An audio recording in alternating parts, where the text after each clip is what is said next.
বাংলাদেশে বর্তমানে রাজনৈতিক দলের সংখ্যা ৫০টিরও বেশি।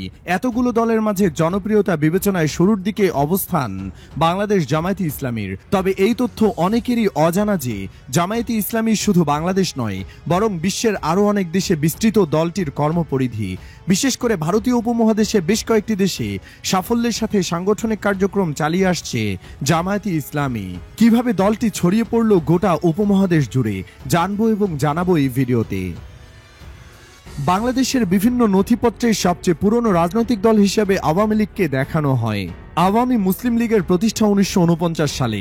মুসলিম লীগ ভেঙে আওয়ামী লীগের যাত্রা শুরু ১৯৫৫ সালে। কিন্তু তার অনেক আগে, এমনকি অখণ্ড ভারত বিভক্তির আগেই প্রতিষ্ঠিত হয় জামায়াতে ইসলামী। ১৯৪১ সালের ২৬ আগস্ট অবিভক্ত ভারতের লাহোরে আত্মপ্রকাশ করে জামায়াতে ইসলামী। জামায়াতে ইসলামী এর প্রতিষ্ঠাতা ছিলেন একজন বিশিষ্ট ইসলামী চিন্তাবিদ ও লেখক আবু আলা মওদুদী। ভারত ভাগের পর দলটির কার্যক্রম মূলত দুই ভাগে ভাগ হয়। ভারত ও পাকিস্তানে আলাদাভাবে দলীয় কার্যক্রম চালাতে থাকে জামায়াতে ইসলামী। তখন দুই দেশে দলটির নাম হয় যথাক্রমে জামায়াতে ইসলামী হিন্দ এবং জামায়াতে ইসলামী পাকিস্তান। ১৯৭১ সালে বাংলাদেশের স্বাধীনতা সংগ্রাম চলাকালীন সময়ে স্বাধীন বাংলাদেশ নামক রাষ্ট্রের বিরোধিতার এক চরম অন্ধকার ইতিহাস রয়েছে দলটির। এর ফলে ১৯৭২ সালে দলটি বাংলাদেশে নিষিদ্ধ হয়। মুক্তিযুদ্ধ পরবর্তী দেশভাগের পরে বাংলাদেশেও কার্যক্রম শুরু করে দলটি। তবে ১৯৭৫ সালে রাজনৈতিক পট পরিবর্তনের ফলে পরবর্তী সময়ে বাংলাদেশে কৌশলী রাজনীতির মাধ্যমে রাজনীতির মাঠে প্রবেশ করেছিল জামায়াতে ইসলামী। তখন এর নাম হয় জামায়াতে ইসলামী বাংলাদেশ। পরবর্তীতে যা বাংলাদেশ জামায়াতে ইসলামী নামে কার্যক্রম চালিয়ে যায়।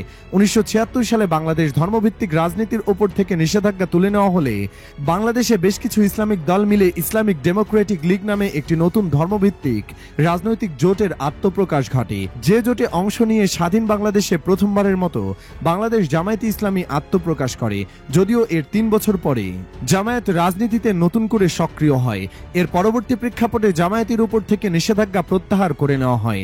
দলটির নেতাকর্মীরা ফিরে আসার অনুমতি পান এবং ১৯৭৯ সালের মে মাসে তৎকালীন জামায়াতে ইসলামীর অত্যন্ত প্রভাবশালী নেতা আব্বাস আলী খানের নেতৃত্বে বাংলাদেশ জামায়াতে ইসলামী প্রতিষ্ঠিত হয়। তবে এক প্রকার নেপথ্য আমির হিসেবে কাজ করেন গোলাম আজম। জামায়াতে ইসলামীর একক সরকার গঠনের ইতিহাস পাওয়া না গেলেও বিভিন্ন দেশের পার্লামেন্টে আসন দখল করে রেখেছে দলটির নেতারা। বেশ কয়েকবার পাকিস্তান জোট সামরিক শরিক ছিল জামায়াতে ইসলামী পাকিস্তান। বাংলাদেশ ২০০১ সালে বিএনপি নেতৃত্বাধীন জোট সরকারে দুজন জামায়াত নেতা মন্ত্রী ছিলেন, যারা হলেন মতিউর রহমান নিজামী ও আলী আহসান মোহাম্মদ মুজাহিদ। এই সংগঠনের উদ্দেশ্য হল শরিয়া ভিত্তিক একটি ইসলামী রাষ্ট্র প্রতিষ্ঠা করা, যা পাকিস্তান ও মধ্যপ্রাচ্যের দেশসমূহে লক্ষ্য করা যায়। বর্তমানে বাংলাদেশ সহ ভারত, পাকিস্তান, আফগানিস্তান, তুরস্ক ছাড়াও বিশ্বের বিভিন্ন প্রধান মুসলিম দেশে কার্যক্রম চলছে জামায়াতে ইসলামীর। এর মাঝে কিছু দেশে সরাসরি জামায়াতে ইসলামী নামে না থাকলেও আবু আলা মওদুদীর থেকে অনুপ্রেরণায় বেশ কিছু দল এখনো সক্রিয়, যে দলগুলো অধিকাংশের নির্বাচনের প্রতীক দাঁড়িপাল্লা। বাংলাদেশের প্রত্যন্ত অঞ্চলে জামায়াতকে জনপ্রিয় করার জন্য জামায়াতের সাবেক নেতা মাওলানা দেলোয়ার হোসেন সাঈদীর ব্যাপক ভূমিকা রয়েছে বলে মনে করেন জামায়াতের ভক্ত সমর্থকরা। ওয়াজ ও ইসলামিক বক্তৃতার মাধ্যমে অনেক মানুষের হৃদয় জয় করেছিলেন জনপ্রিয় এই ইসলামী বক্তা।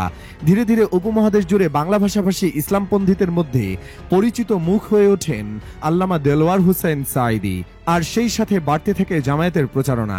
তার মৃত্যুর পরেও দেশের অজস্র ভক্ত ও শুভাকাঙ্ক্ষী ছড়িয়ে রয়েছে দেশ জুড়ে।